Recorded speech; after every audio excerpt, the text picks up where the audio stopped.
Hello and welcome to our second episode of Small Screen Cinema with Tabitha and Dad. This is Tabitha and I am Dad, also known as Vincent. Tabitha, how you doing? I'm hanging in there. How about you? Hanging in there. I'm doing pretty good. And again, I don't have any kids left in the house. It's peaceful. So, oh, Tabitha, tell us about. Now, last week we did Duo for our initial episode. And that was my movie. We're switching off every week, so Tabitha will take the lead, and we're going to talk about the movie she picked out. So tell us about You'll Never See Me Again. All right. So You'll Never See Me Again is a movie that I found out about reading that book I referenced last week, the Are You in the House Alone? And it sounded really interesting. And luckily, as with a lot of these old TV movies, you can find it on YouTube. Not in the best quality, but it's still there in its entirety. Things about this movie. There's way less background info on it because it wasn't made by Steven Spielberg, so nobody cared that much. But it is based on a 1951 novella by author Cornell Woolrich. I've not read this novella. I probably should have. Sorry. The teleplay was written by William Wood and Gerald DePego.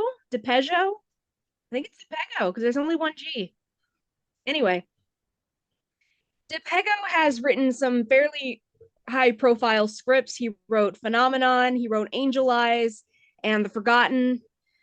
You'll Never See Me Again was his third IMDb credit.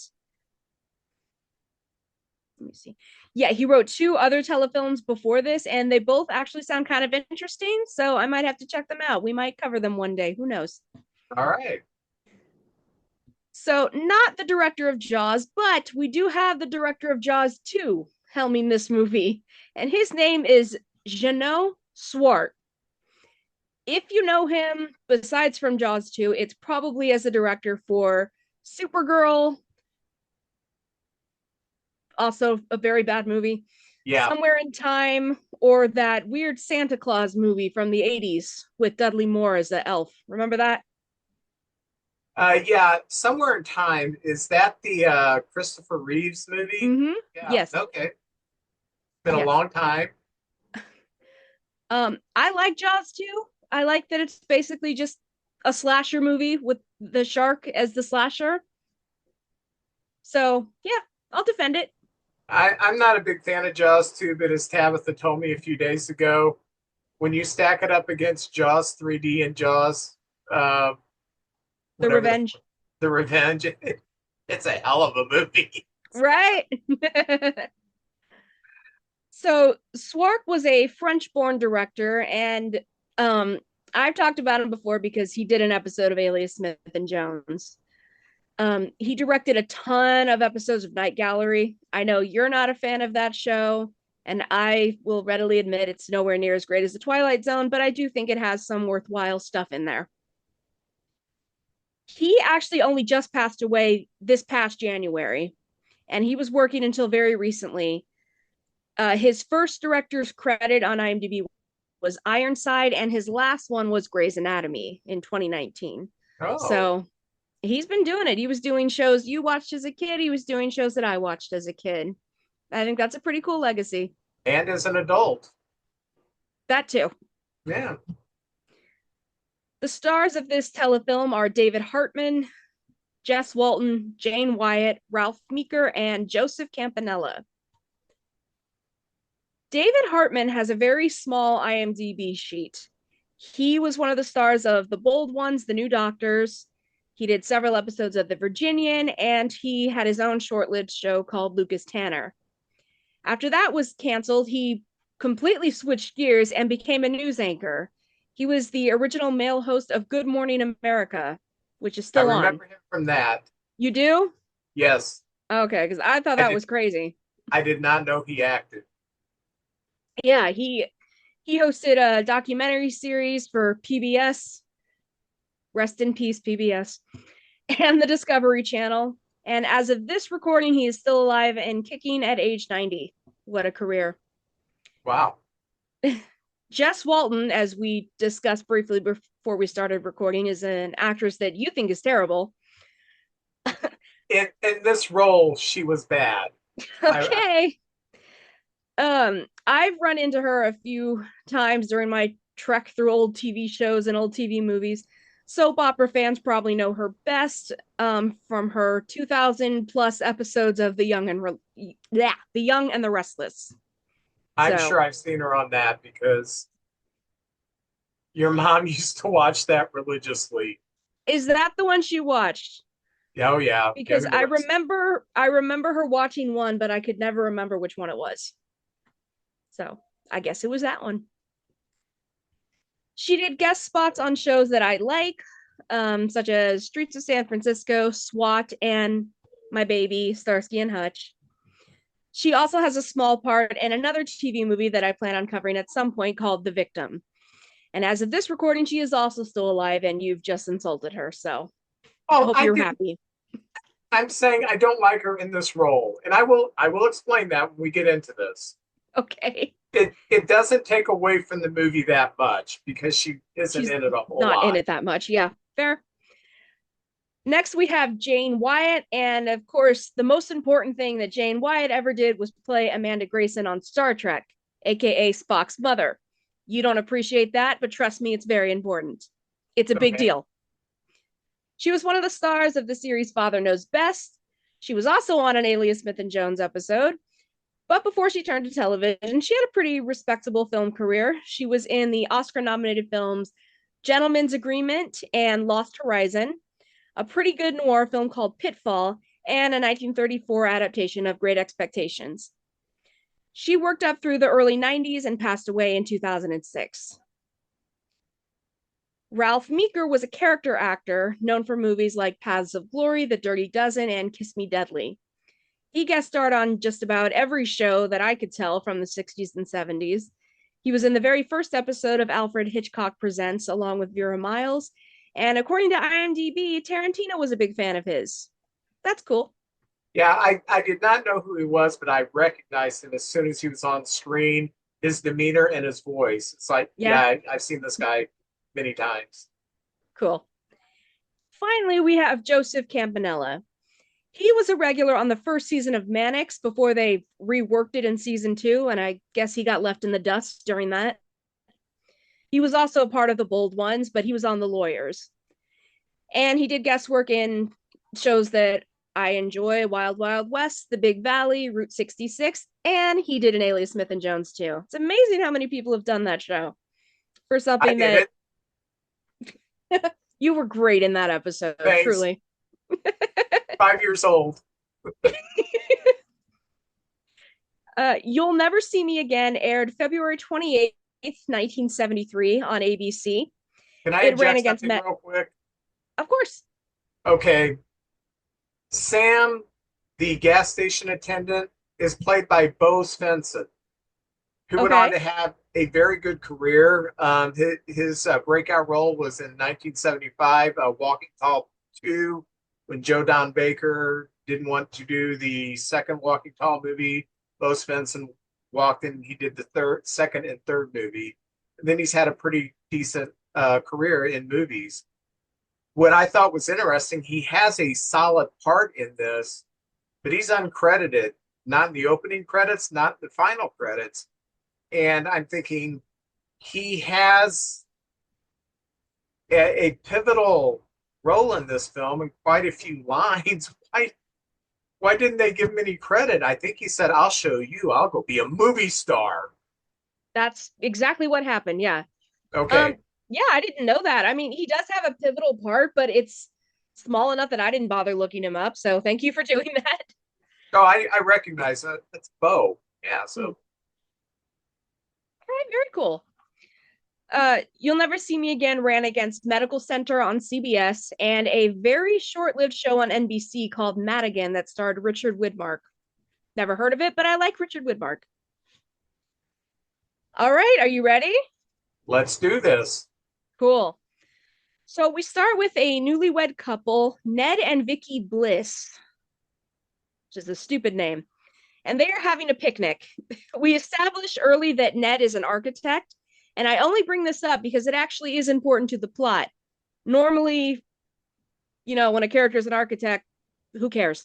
Mike But it Brady. actually comes into play. What? I said Mike Brady. He was an Yeah, and what architect. did he ever do? Nothing. Exactly.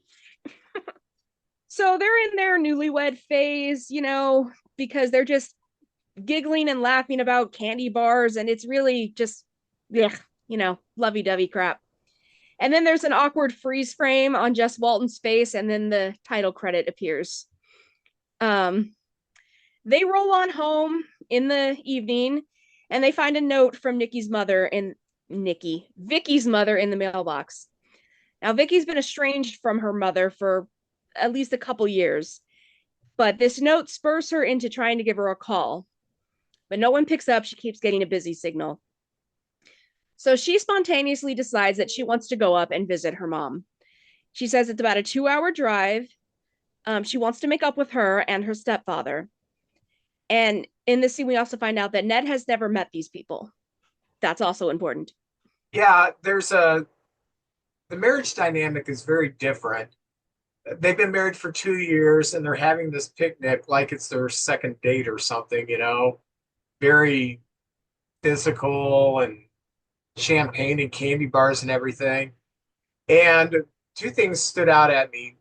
She's very dramatic, and I know some people are very dramatic, but she seemed very dramatic. And the second thing that stood out, he's got to be 15 years older than her. That's what stood out to me. He's clearly got a good decade on her. Yeah, and also he mentions that he gave up smoking for her, but he almost says it like he's got animosity. Like, oh, I gave it. Yes, Yeah. So, and that's kind of sprinkled in there every now and then.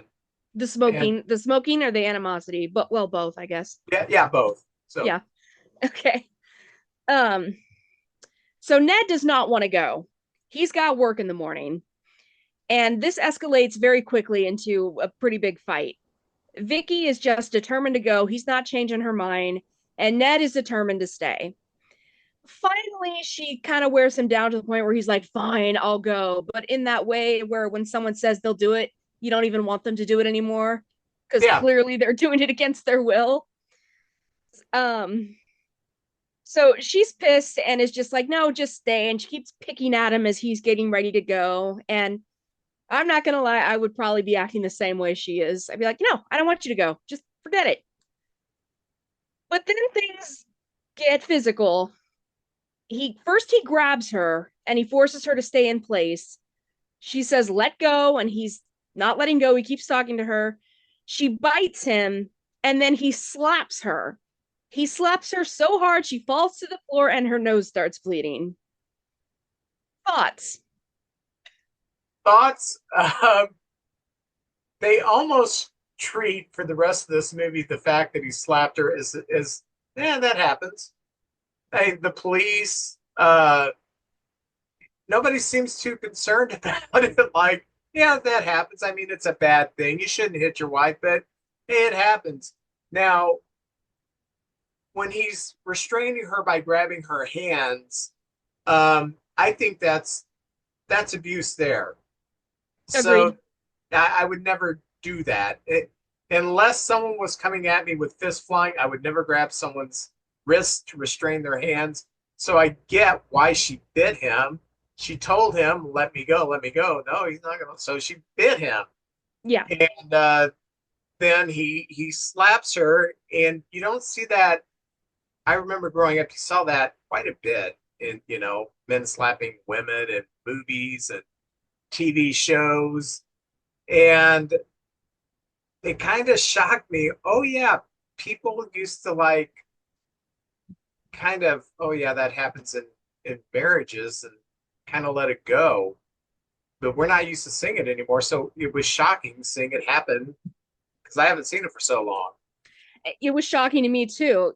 Yeah, obviously, I didn't grow up seeing that nearly as much as you did. I grew up in the 90s, and if a guy slapped a woman on TV or in a movie, it was definitely treated as a bad thing.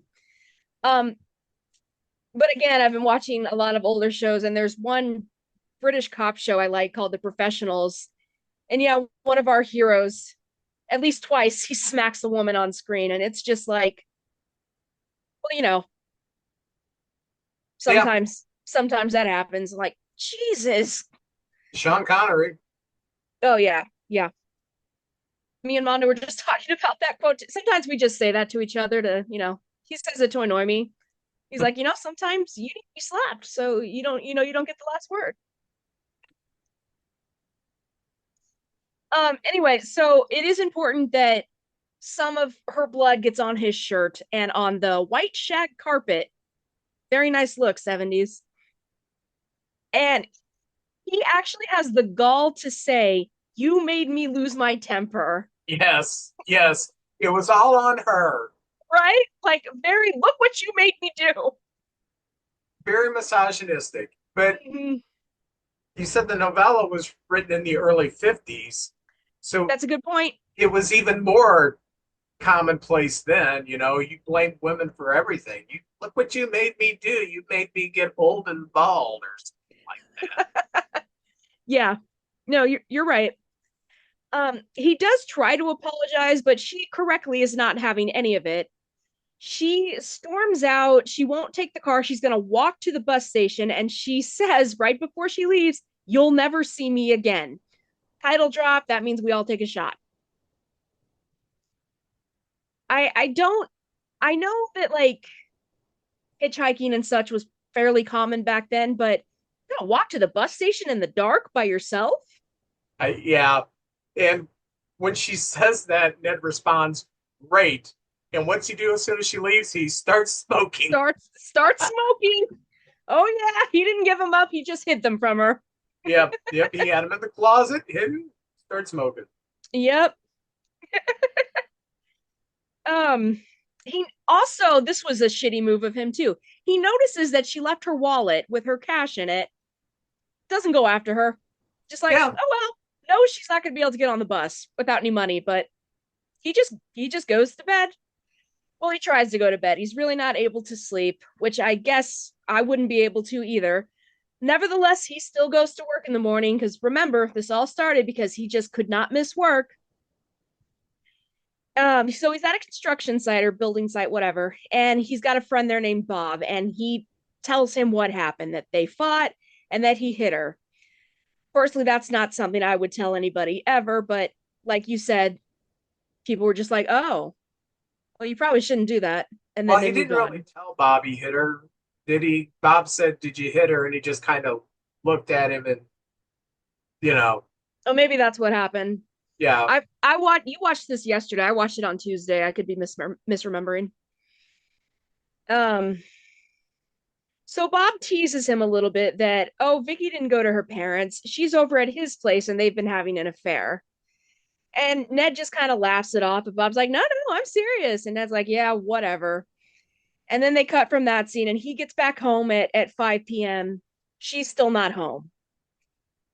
He kind of waits around and just dinks around the house for a little bit. And finally he says, all right, you win, babe. And he calls up Vicky's mother. What we all expect to happen happens. Her mother, Mary Alden, says, well, Vicky never showed up and she hasn't heard from her at all. This would be distressing news to anybody, because he's got a lot more slapping he wants to do. I don't know. I don't know what you do in this situation with no cell phones and no social media. I mean, I would instantly be panicking personally. If I can't get a hold of someone within 3 hours, I assume that they're dead. It's a real problem I have. He starts calling her friends and he starts checking local motels, which, yeah, I mean, I guess what else can you do? I thought this was weird. He's an architect. Their Mm-hmm. house is nice. They've made some money. Well, he's made some money. I don't know if she works or not. But apparently he's so cheap on their honeymoon, he just took her to a local hotel. You're Because right. That didn't even occur to me until now. I thought, what the heck? No wonder she left your butt. Yeah, I didn't even think about that, but you're right. He does Yeah, say because we were here on our honeymoon. Wow, he sucks. He's the villain of this piece.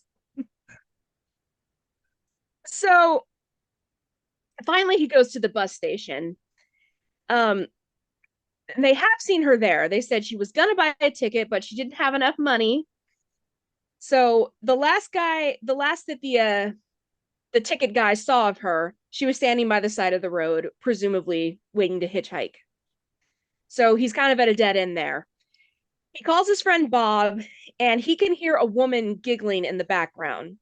So he starts to think, oh, he wasn't kidding. She's really over there. They're screwing around. He storms over there, forces his way inside, but it's not Vicky. It is apparently their boss's wife. Which I thought was kind of a little humorous take on this. Oh, the boss's wife. Yeah. Yeah, that's a little yikes. Bob putting that 70s porn stash to work. Get the boss's wife. So when he leaves, Bob actually does yell after him, "You shouldn't have hit her. I don't blame her." But, he probably should have said that earlier. I think he's just saying it now because he's annoyed that he caught him having an affair with their boss's wife. Yeah. Um, so finally, Ned goes to file a missing persons report. And the first cop he talks to is not concerned at all. He says he can't consider an adult missing until it's been 48 hours or if there's suspicion of foul play. And then he tells Ned that these things usually clear themselves up. Just gaslighted him. Yeah. Now, I watch a lot of true crime shows and listen to a lot of the podcasts and all that jazz. And what I've learned is that 48 hours rule is not an official rule. I don't know if you hear that. It's fine. It really varies from case to case, department to department on how long before you can file. And honestly, it really depends on if the cops feel like doing their jobs or not.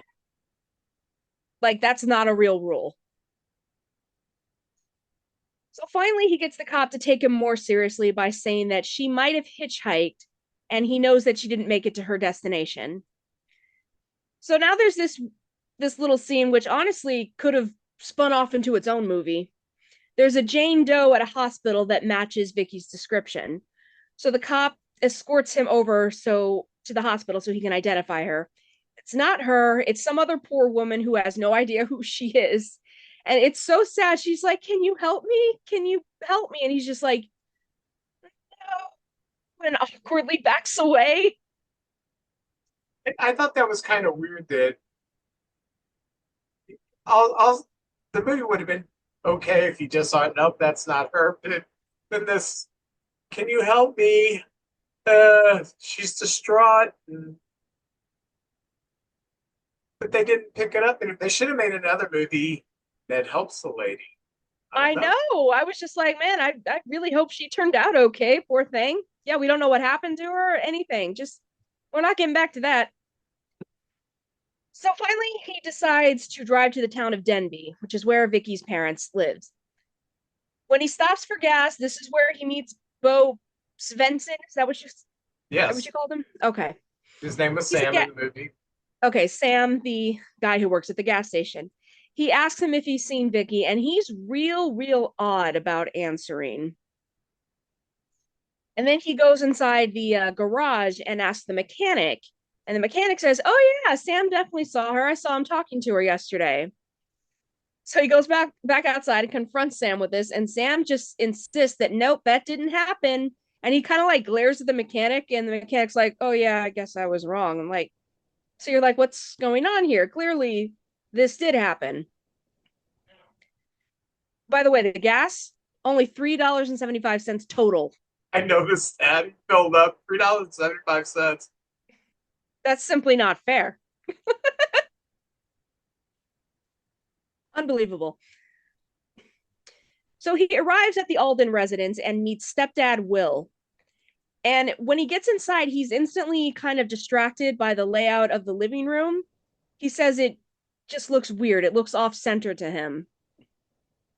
When he gets distracted by that, Will gives him a drink. He starts telling him that his wife Mary is a very delicate woman and she's taking the situation really hard. He talks about how she's so educated and he just works with his hands. And then he asks Ned if he's ever raised a hand to Vicky. which is a weird thing to just ask out of the blue. And Ned doesn't say no exactly. He just says he didn't hurt her. That's what he Yeah. keeps saying when people ask, "Did you hit her?" I didn't hurt her. Um, right. Mom comes downstairs, and suddenly, did you notice this? Will turns hostile, like immediately. It's very strange. Well, he established in the during their argument, he and Vicky's argument, that he he doesn't like her mom, even though he's never met her. He's got hostility against her, I guess, because she didn't like him, acknowledge him, or whatever. So I think that was the root of the hostility towards the mom.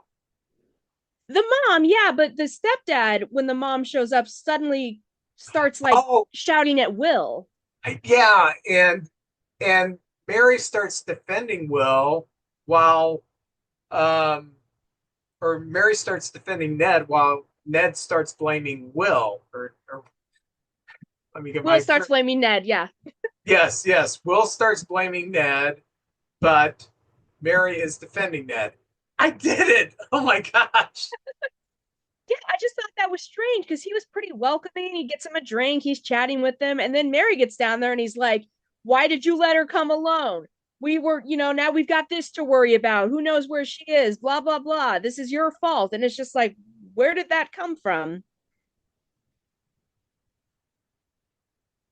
I just thought it was a very strange scene. The It was a parents, strange scene. yeah, the parents are acting a little bit off, especially like you said, from what we know about Mary from the that argument that they had at the beginning. So Ned really has no defense, so he just kind of leaves. Um, I mean, what can he say besides "I hit her and she rightfully ran away from me"? That's probably not going to go over well with, her parents. He said I didn't hurt her. Right. I hit her, but it didn't hurt, trust me. So he goes back home. I guess he can't think of anything else to do. Um, Well, when on his way home, he drives by the service station again, and Sam notices that he drives by. okay. So there's that aspect of it, and that's Okay. leading you to believe Sam is mixed up in this. Yes. Yes, that's very true. So he's kind of walking around the house and we're hearing flashbacks of Vicky earlier. It's just segments of the argument we heard. I guess they needed to fill out the runtime. And then the cops show up with a warrant. They said they received an anonymous call about Vicky and somebody said whatever happened to her, Ned did it. Is So that enough Ned, to warrant a warrant? I feel like no. Yeah, I feel like you have to have more proof than just an anonymous call. Be, Well, well, actually, they probably shouldn't have done this without a warrant too. I was gonna say they find her bloody dress in his car, but they probably shouldn't have been searching his car, you yeah, know? So you're right. You're absolutely right. Because Ned's been telling everyone that she disappeared wearing a beige turtleneck dress, which is true, but now the cops have that dress and there is blood on it. So it's at this point where I was thinking in the movie, he's either being framed or he actually did kill her but doesn't remember doing it. He does admit to the cops that he slapped her, but he said it wasn't that hard. He just downplays it constantly. Then he said it gave her a nosebleed. Then I would say you hit her pretty hard to make her nosebleed. yeah. Yeah, and then the cop is tries to be like, "Yeah, buddy, I get it. You argued. You hit her. She probably fell and hit her head. It was an accident, right? These things happen." This cop is just not buying any of what he's selling. And from his perspective, you got to admit it does look pretty bad. Yeah. Yeah. Um, I guess to Ned's credit, he's pretty forceful when he says, "I don't care what you do to me right now. I do care that no one's out looking for Vicky." So there's that. And he's The telling the cop. cops, you need to talk to this person, this person, this person. Mm-hmm. He's actually giving them information. And they're, I guess they think he's just making stuff up to cover his butt here. Yeah, that's true. They don't write down, care about anything that he's saying about what he's found out, what he saw, anything like that. So the cop tries to arrest him, but Ned pretty easily fights him off and takes off, which has just got to be embarrassing if you're a cop, So wimpiest cop ever. right? Actually had him turned around in a hammerlock, cuffs on. He just boom with his elbow and left. Just escapes, yeah. And there were other cops at the house, but not in the room, and they come in like, "What happened?" Well, he's gone. Ned steals a car and heads back to Denby. He probably shouldn't have left there in the first place, but whatever. So he goes back to the gas station where Sam is, and he catches him by surprise. And Sam finally admits that yes, he talked to Vicky. He said when she got dropped off, she'd been crying, and he figured she was running away from someone. So when Ned showed up earlier looking for her, he figured that he was what she was running from, which is a non-sinister explanation if it's true. Yeah. Um, did you believe him first time watching this? I did. I thought that there's got to be a different twist than the obvious. Sam Mm-hmm. was kind of the obvious at this point. But he did say, that the guy was from Denby that picked her up and describes an old beat up pickup truck. So Right. Sam Um, looks for it. I meant to ask you about what I said earlier. When they found the dress in the car, were you thinking that maybe Ned did do something for her and it was going to be like a he doesn't remember doing that twist? No, that didn't really cross my mind. I was I I was starting to lean towards the stepfather for some Mm-hmm. reason. I because that guy's creepy in other roles. So he kind of plays that kind of villain. So my mind kind of went there that wonder if it's her stepfather. So, Okay. Um, so yeah, like you said, Sam gives him a description of the truck that picked her up from the gas station, and I guess he just starts searching the town for it, and he does find it, finds it at a hardware store, and he breaks into there and up to like the guy's apartment, and he tells him that no, I dropped her off where she wanted to go at her parents' house. So that definitely means that Mary and Will have lied to him. So he goes back to the house. Nobody's home. At least no one answers the door. He's able to get in through the cellar, and inside he finds a discarded woman's shoe that he assumes is Vicky's. now it's because it's an old film on YouTube. It hasn't been cleaned up. I could not figure out what the heck he picked up and, Oh, until they finally explained it. At first, I thought it was like one of those little garden troughs or a little hoe oh, or something. I thought it mm-hmm. was a weapon, but then oh, it's a shoe. Yeah, that's fair. It's really, yeah, it's not in great shape on YouTube, unfortunately. I wish somebody would pick it up and clean it up, but oh well. Meanwhile, we cut back to this cop who figures that Ned is going to go after Vicky's parents, which I don't know why he would think that. Why would he do that? Unless he's innocent and he thinks the parents know something, but whatever. So the cop decides to drive to Denby himself. Back at the Alden house, Ned is just searching the place and he ends up in this really creepy attic. I don't like this attic. It's there's like chairs hanging off the ceiling. There's an old crib up there, a doll. But he finds one interesting thing, a photograph of a woman who was definitely not Jane Wyatt. He hears a car pull up and he waits. He goes back downstairs and he waits so he can ambush Mary on her way in. Now she starts crying and saying, "What are you doing here? I didn't hurt my daughter, blah, blah, blah, blah, blah." Uh, Ned doesn't believe her, demands to know where Vicky is. And he starts getting pretty rough with her. If he hadn't hit Vicky at the beginning of the movie, I might understand, but I'm also like, dang, he's just gonna. start beating on this old lady. That's what I Um, thought. right? She goes for a gun, but again, she's much older and he easily gets it away from her. Before that, he he took the shoe and did the Cinderella thing. Yes, he Yeah, did. let's see. She says it's my shoe, it's not Vicky's. He said, well, then try it on. So when it fit, I thought that he was going to marry her. I was waiting for the mice, Yeah, you know? yeah. They're going to get a pumpkin with the mice and just have fun. Yeah, But it does make me wonder. I think it actually was Vicky's shoe because the look on her face was like, "Oh, please fit, please fit." yeah. Ah, there you go. Yeah. So and then I guess this is as much closure as we're gonna get on the him hitting his wife thing. He almost hits Mary, but he stops himself and he kind of realizes what he's doing and apologizes. And then he out loud considers the possibility that maybe he did hurt her and blocked it out.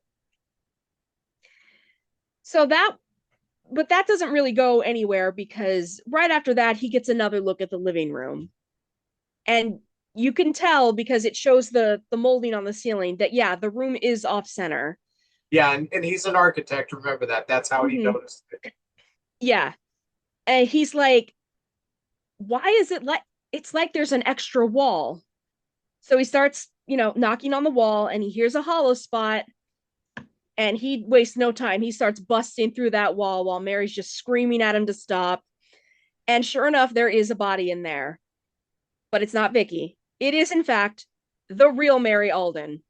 Ah, plot twist I didn't see coming. No, me neither. Me neither. So Mary confesses everything at this point. She was, well, I guess her name's not Mary, whatever she is. She was the real Mary's in-home nurse. And the real Mary died a week ago, presumably from natural causes. But Mary had a nice little nest egg, and Will, who I guess really is the stepfather, That's apparently so. Yeah, yeah, because they don't clear that up, wanted it. So they walled up the corpse, and this lady pretended to be her at the bank. But if he's really the stepfather, wouldn't that money go to him anyways? if she, unless she put it her money. I mean, some people separate their monies, and maybe she didn't want it to go to him. I mean, he is a jerk. That's true. You're right. It's very possible. I just feel like there's a little bit of background that that's missing here. Yeah. Anyway, so their plan was going off perfectly. They didn't expect Vicky to show up. Will said they would never be safe unless they killed her. Um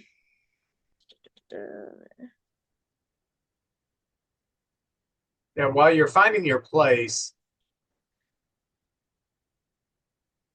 yes, go ahead. okay. While you're finding your place, my first thought when he uncovered a corpse in the wall was, how stupid. That thing is going to smell. It's going to decay. It's going to rot, and you've got it in your wall. And I know it was encased in plastic and everything, but I know what happens when a body dies. It releases gases, and it's going to expand that plastic. It's just going to be a mess. I'm thinking, why did they decide to bury her in the wall? No, that's a fair question. It seems like it's a lot more work to put up a new wall than to just go bury her somewhere, Yeah, or yes. toss her in the river. I don't know. No, that's a good point. Anyway, so Mary says that Will is taking Vicky out to kill her now, and he's had her hidden in the forest. To which I say, why did he hide her in the forest where she could get away? Why did he change her outfit? Why didn't he kill her immediately?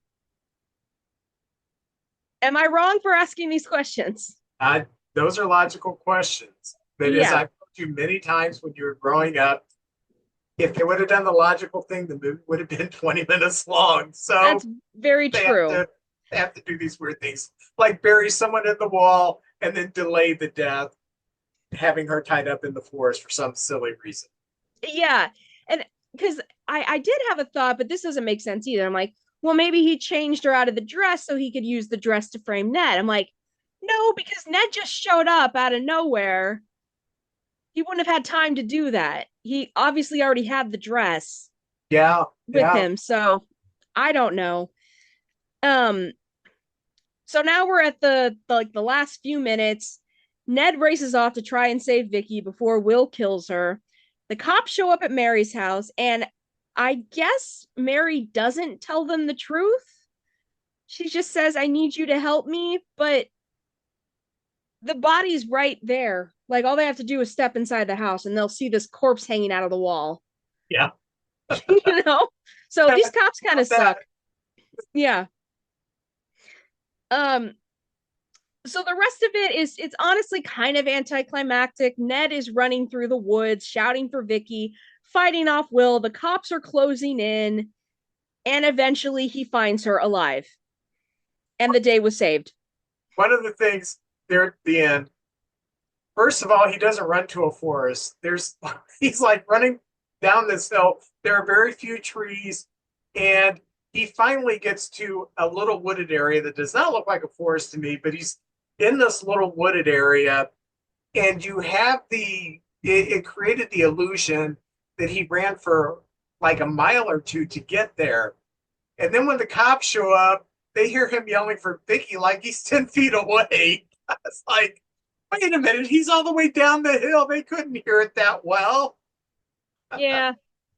This whole thing's kind of falling apart now that we're talking about it. But yeah, I mean, she's tied up, but she's not tied to anything. So I'm like, can you not try to start rolling or something?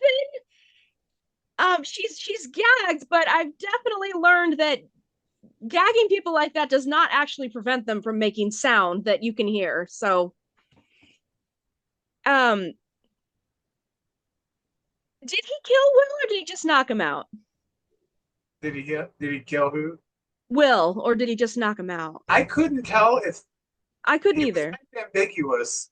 Yeah, But if he killed him, Will must have been like the wimpiest, most frail guy as far as his health because did he even hit him or I I thought mean he hit him with the shovel they were fighting over, but I could be wrong. yeah, but it wasn't like a blow to the head or anything. Oh, They just had like a little scuffle and then he's just down. I thought, there's no blow to the head, no blood anywhere. So oh, maybe he's related to that wimpy ass cop.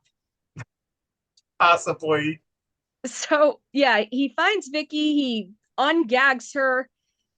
They embrace. The cops see them, and I guess they're like, "Oh, our bad." And hopefully they arrest not Mary after that. And then it ends very abruptly. it does.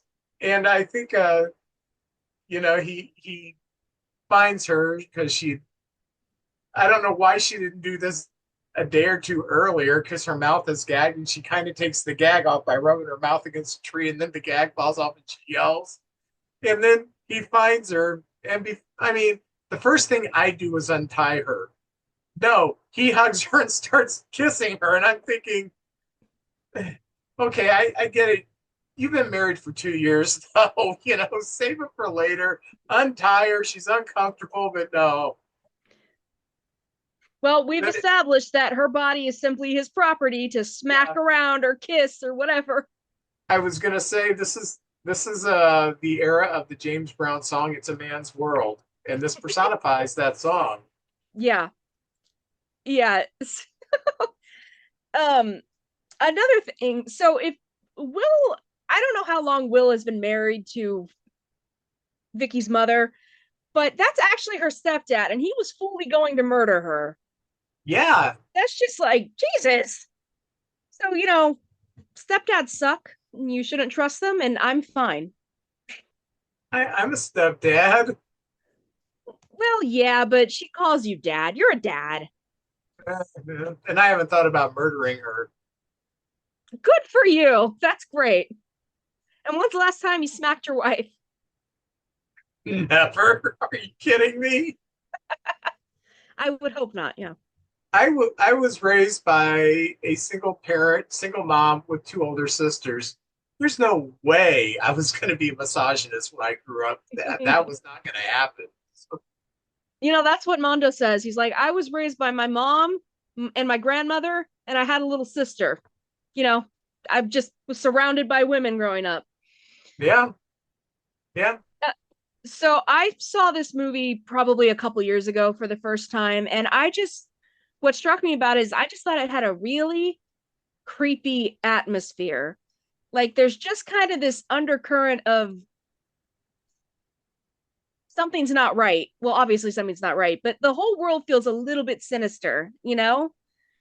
And that's yes. that's what I really like about it. And what I liked about it is the hero is not heroic. He's a jerk. Yeah. He gets his wife.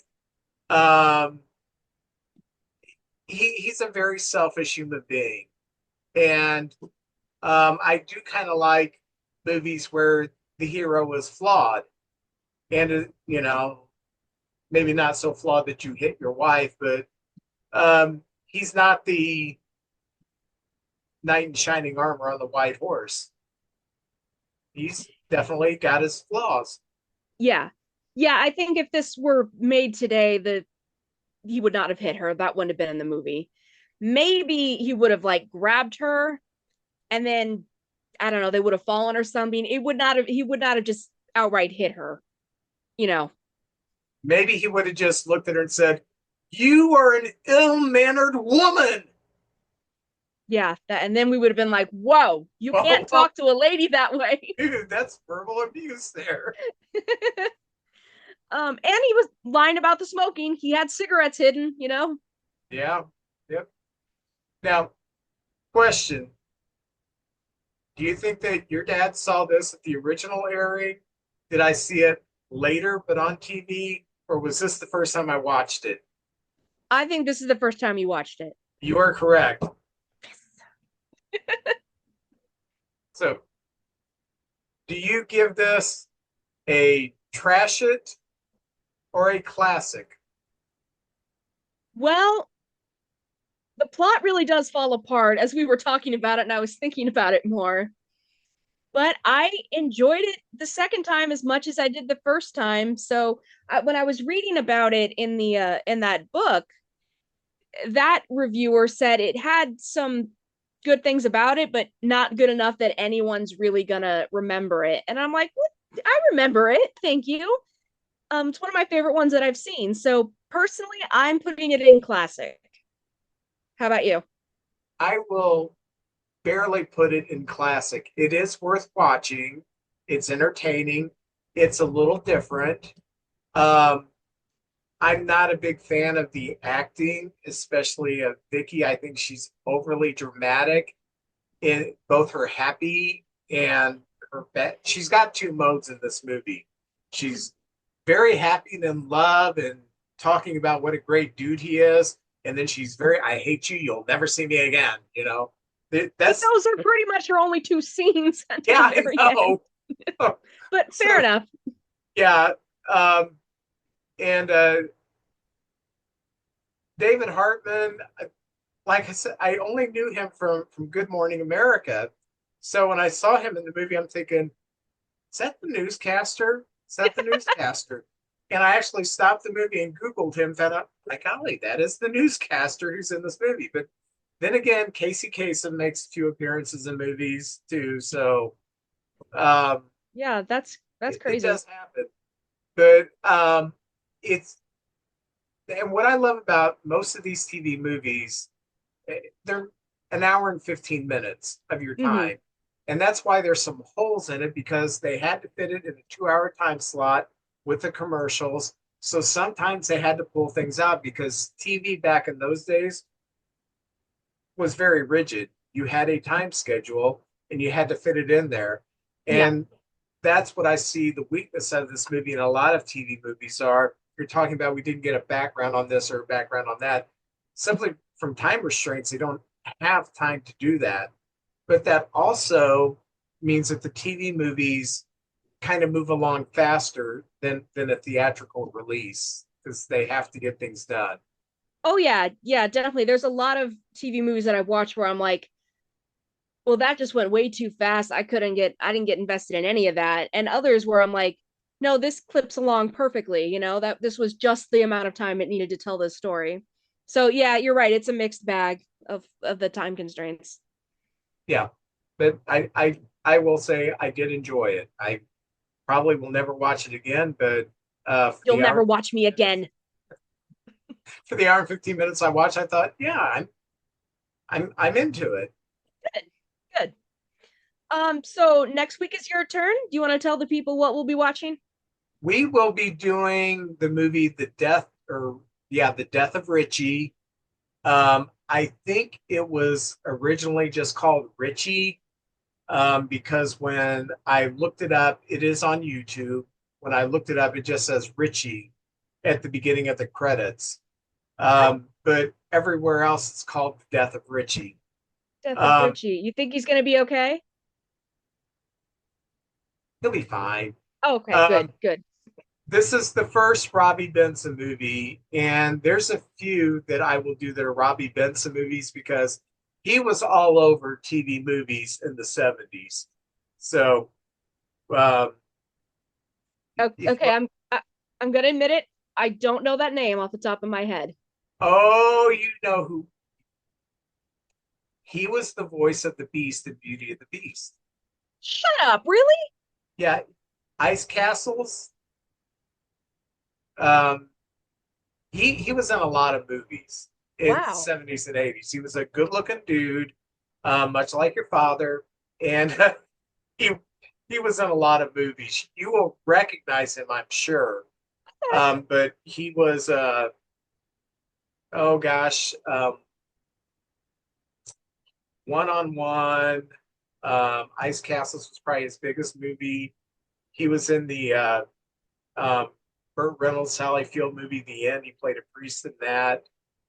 Um, he's been in a lot of things. Okay, Older people like me, they know who he is. fair enough. Well, I look forward to watching that. Well, good. Thank you, everybody, for tuning in. We are kind of finding our footing now. I think this one went a little bit smoother than the last one. I hope so. I hope I did okay taking the lead. I One of the issues I have is I think through talking. I don't just talk. My thoughts are in my head and I have to put them together in words. So to fill time, I do a lot of and uh stuff like that. And I did that all the time in the first episode. So I tried to squelch that a bit. See, I didn't even notice that when I watched it back. I just noticed how often I blink, and it's a lot. Also, But I feel like I get tongue tied a lot, but I want the people to know that that is your fault and my mom's fault because I have an extra piece of skin under my tongue that they just decided not to get fixed when I was a baby. no, we were advised by the doctor she is tongue tied. That's what they call it when babies have that extra skin on their tongue. They said it used to be we would go ahead and clip that now, but now what we do is we wait a few years to see how their speech is developing before we decide to do the surgery. And being you started talking and never shut up, we figured your tongue is fine. Mm. Well, it's been 35 years. You think that's been long enough? Yeah, get a clip now. Okay. Do the Gene Simmons thing with your tongue and make a lot of money painting your face and playing Yeah, Pat look at Rock. this. That's all I can do. It's very sad. Can you do this? There you go. That's a genetic thing. Well, we'll stop sticking our tongues out at everybody, and we will see you all next week. Goodbye. Goodbye.